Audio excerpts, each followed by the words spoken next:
আসসালামু আলাইকুম বন্ধুরা, কেমন আছো সবাই? আশা করি ভালো আছো।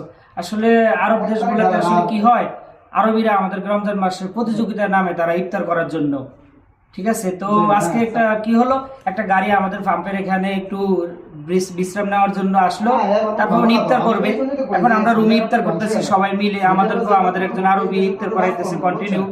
সো তারপরে কি হলো, আমি মানে খেজুর কাটা পানি নিয়ে আসলাম, উনি বসে আছে। এসে দেখলাম উনি ওনার গাড়িতে ইফতার করতেছে, উনি একজন আরবি। তো এখানে বিষয়টা কি হলো, উনি এখন আমাদের ইফতার করা শেষ, আমরা মাগরিবের নামাজ পড়ে আসলাম রুমে। এখন উনি আমাকে খুঁজতেছে, সব বন্ধুদের থেকে জিজ্ঞাসা করে আমাদের রুমে আসলো। রুমে এসে আমাদের জন্য কিছু হাতিয়ে নিয়ে আসলো। এই দেখো বন্ধুরা, আসলে মন, ওই যে বলে না, অনেকে বলে আরবিরা খারাপ, আসলে সব মানুষ এক নয়, অনেকের মন বিতর্কত ভালোবাসা অনেক গভীর। তো এই যে দেখো, দুইটা দুধ নিয়ে আসছে, একটা পেপসি ক্যান, একটা লাবান, এই যে একটা বারবিকান সফট ড্রিঙ্কস নিয়ে আসছে। মাশাআল্লাহ মাশাআল্লাহ, আসলে মাশাআল্লাহ, আলহামদুলিল্লাহ, আল্লাহর কাছে শুকরিয়া। তবে কথা হলো, আমি আমার জায়গা থেকে সবাইকে ভালোবাসতে হবে, মন থেকে সবার জন্য দোয়া করতে হবে। আল্লাহ আমাকে যে কোনো ভাবে যে কোনো কিছু মিলাবে, সবার অন্তরে আমার জন্য ভালোবাসা দিয়ে দিবে, এটাই নিয়ম আর কি।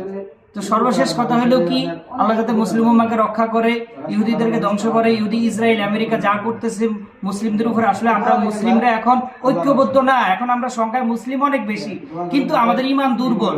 প্রকৃতপক্ষে আমরা ঈমান দুর্বল, আমরা মুসলিম এক ভাইয়ের সাথে নেই, এক ভাইকে ভালোবাসতে জানি না। এই জন্য ইহুদিরা, বিধর্মীরা আমাদেরকে ধ্বংস করার চেষ্টা করে। তো সকলে ভালো থাকবেন, সুস্থ থাকবেন, রমজানুল মুবারক। আর বিশেষ করে পশ্চিমা দেশগুলোর মধ্যে, আমাদের দেশের বাইরে অনেক জায়গায় অনেকগুলো আছে, সবাই আসলে সতর্ক থাকতে হবে। কারণ আমেরিকার যে ঘাঁটিগুলো আছে, ওগুলোতে আসলে আক্রমণ করার চেষ্টা করতেছে ইরানের দিক দিয়ে ভালো করতেছে, কিন্তু অনেকে ভাবে সে খারাপ করতেছে, সে লড়তে হবে।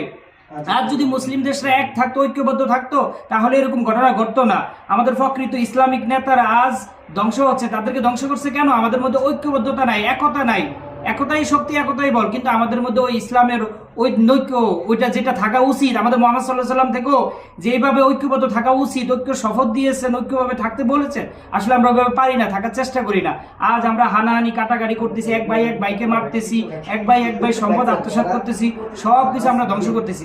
আল্লাহ আমাদেরকে সঠিক বুঝদান করুক, আমাদের দ্বারা যেন কারো কোনো ক্ষতি না হয়। মহান আল্লাহ পাক রব্বুল আলামিন আমাদেরকে ইসলামের জন্য কবুল করুক, আমিন। আসসালামু আলাইকুম ওয়া রাহমাতুল্লাহি ওয়া বারাকাতুহু।